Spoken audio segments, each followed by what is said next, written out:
Hard by the southbound lanes of Interstate 85, 15 miles from Charlotte, is one of the Pharr yarn plants.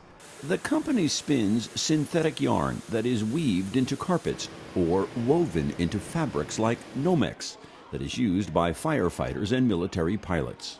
This is the most exciting work that you could possibly have in textiles. To know that we're protecting our soldiers, our airmen, and all of our air women, and all the women in the forces as well. It's just humbling to know that we're doing that kind of service. Pharr began as a cotton mill in 1939, just as America was emerging from the Great Depression.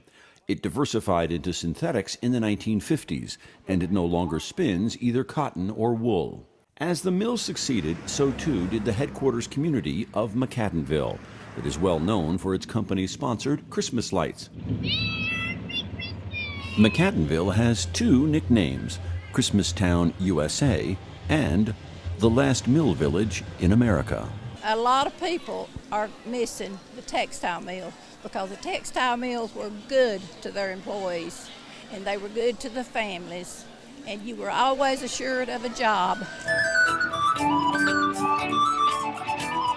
To celebrate its 75th anniversary, Pharr Yarns hosted an old-fashioned company picnic. There was lots of barbecue, rides for the kids, prize giveaways, and plenty of cajoling between workers. He been here 55 years. Really? 45? Yeah, 45. Well, you old, you too old.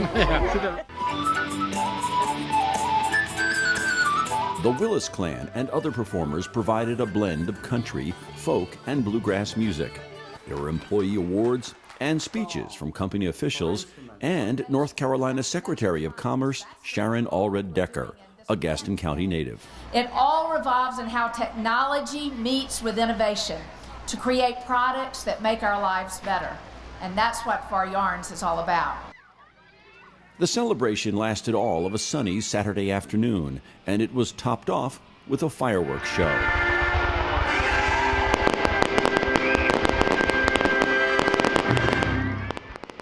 Pharr Yarns is a family-owned business that is now in its third generation. It was founded by W.J. Pharr and is now run by his grandson, Bill Carstarphen. Good afternoon, everybody, and thank you all for coming out today. Less than 10% of family-owned firms last into the third generation, and Pharr Yarns is in the highly competitive commodity business of textiles. How did it survive? Well, the tagline or the motto for Pharr Yarns is tradition of innovation. And so many textile companies, so many companies in America, they had one act. They had one way to do things, and when the world changed, they were completely unable to change with it. With Pharr Yarns, they've had a great crystal ball. They've been able to stay close to the customer. They realize the needs of the customer, and we have recreated the company over and over again over the last 75 years to be what it is that the customer needs rather than what we prefer to do. Line employees Sandra Howard and Jason Wilson say success lies in the small details. The procedures that they instill in us, how to produce good quality, do it right the first time. And in something intangible. Quality work, good employees work, love for one thing, and God most of all. Over and over again at the celebration, managers and workers alike use the word family to describe the experience of working at Pharr Yarns. And there was not that feeling of separation. Everybody knew everybody. At its peak, Pharr Yarns employed more than 5,500 people.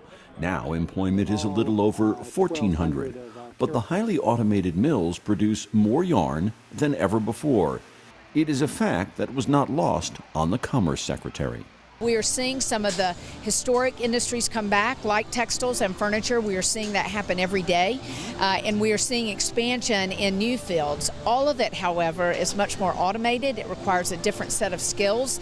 It's robotics, it's mechatronics, it's automation, and so our young people need to be really firm in math skills and technology skills. The 75th anniversary celebration in McAdenville also served as a tribute to J.M. Bip Carstarphen, the longtime CEO of Pharr Yarns, who died earlier this year. I know that if he were here today, he would have delighted in catching up with old friends, and I'm sure he would have made a lot of new ones today, too. The final firework of the evening sparkled the number 75. It was coupled with the prediction that Pharr Yarns will be here 3/4 of a century from now in 2089.